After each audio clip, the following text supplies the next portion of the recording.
We're very pleased to welcome you here today to explore this big question of how we engage communities in design decision making. And it was important to us to really iterate and reiterate the importance of involving communities in that design decision making. And today is all about that.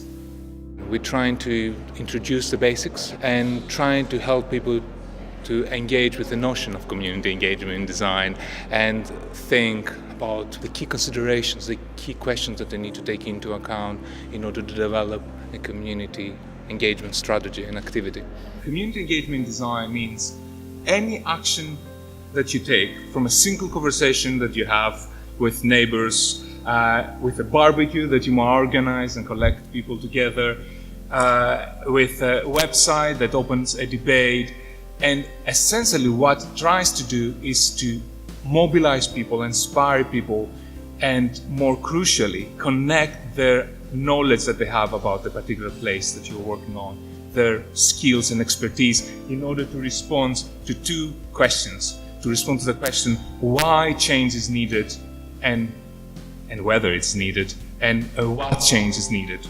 It is all of the things that Theo said, which was trying to get the community to talk to you. But holistically, I think it's about doing with, making sure that you are taking every single aspect of what will be a community with you and not doing to it with a completed project. For me, community engagement is bringing in all people to that process so that they feel they have a voice and can take part in it.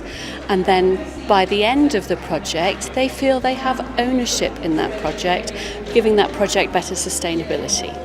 It's something which is vital for the process of refurbishing and changing a building, which has stood in a community for a number of years. It means asking questions, getting feedback that you may not necessarily want, looking at the reality that your building does have an impact on the community, whether it's used or not. Also, it brings people together, which is a phenomenal thing, particularly in this current climate. And you find that, like a jigsaw, each person brings a piece of what is going to turn out to be the bigger picture. It's actually then led and pushed and driven the design or redesign of some of the work that we intended to do in the end. We had people from different places of worship, from different places in the UK, but also people from DSC and support officers, so a lot of different people. I'm not representing a church, I'm representing a project dealing with church projects and community buildings. And that was a really great opportunity to see the interaction between church people and diocese, secretary, PCC people.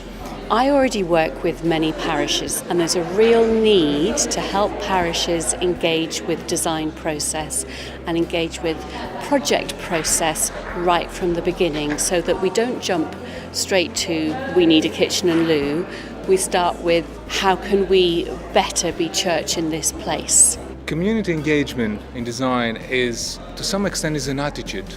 And what I learned today is that whatever we say, every time you will be surprised that you will find a different way of how you can engage your neighbors, you can engage your own congregation, you can engage people that use the building into your project. I think the gap is still this: we've got these amazing ideas and we know what's best for our organisation, and so therefore our first step is going to be sharing our vision, not saying this is where we think we're going, can you help us to get to somewhere different? The thing that has inspired me most about today is the idea that we really need to plan how we're going to involve the community. It's not enough just to talk to people about it and just to say this is what we're planning to do, but to actually get the community involved in the planning process, so we get their ideas and their input, and we get the community at large to take some sort of ownership of the project.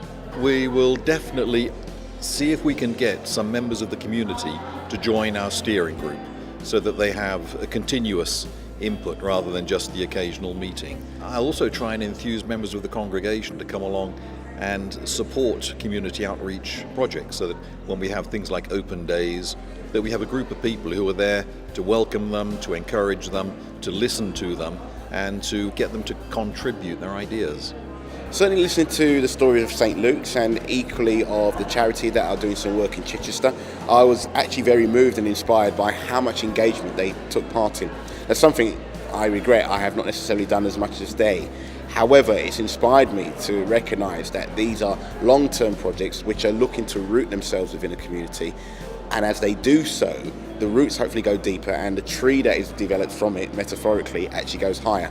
So I'll be looking very much to do a lot more engagement. Events like this are important because it's very easy to become blinkered into a very narrow view of what it is you think the community needs without actually asking the community for their view.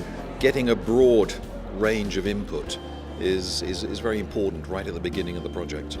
I think they're a very inspiring beginning point. I think that it really shows that there's some incredible resources out there that people can utilise, and they can really help themselves support their places of worship and drive them forward to a more sustainable position. It gives us all an opportunity to realise we're not in this alone, and I'm going to try and use some of the toolkits and some of the handouts, adapt them maybe for my particular setting, and then feed back to the project about how that's gone, because I see these as assets that could really transform how we think about how we are called to be church in this place in this time.